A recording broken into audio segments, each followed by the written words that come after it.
to be able to introduce to you Dr. the Honorable Ambassador Alan Keyes.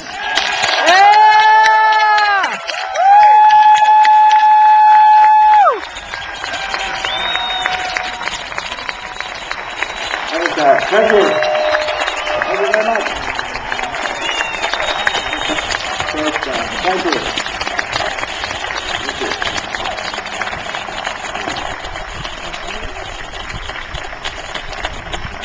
Good afternoon.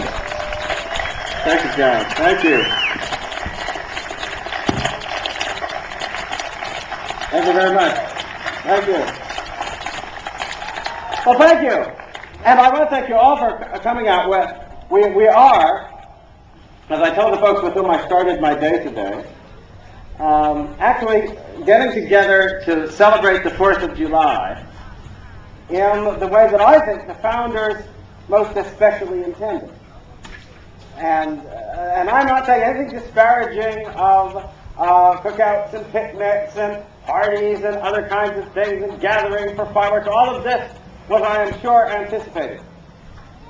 But the sense of what they really wanted us to be doing on this day, you can actually get if you reflect for a moment on why it is and what it is that we celebrate on July the 4th.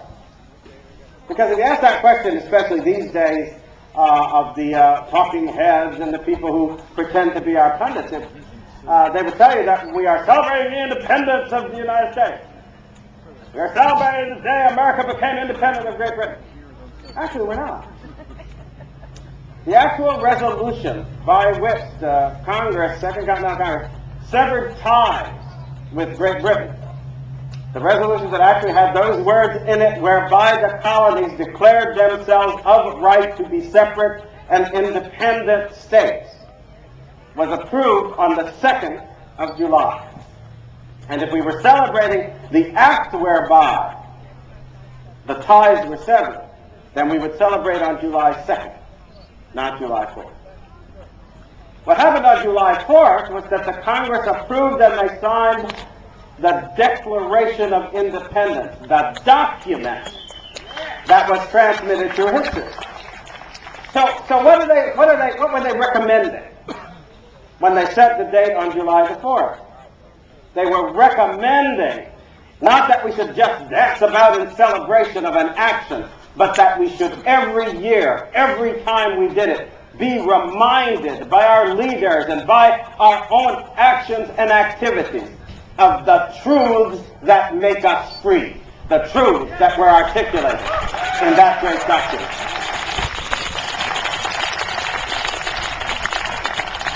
And I think as we gather here today, we also, unfortunately, and it may prove tragically, gather in a context that is not at all unlike the context in which those of the founding generation gathered when they considered the Declaration of Independence in the first place.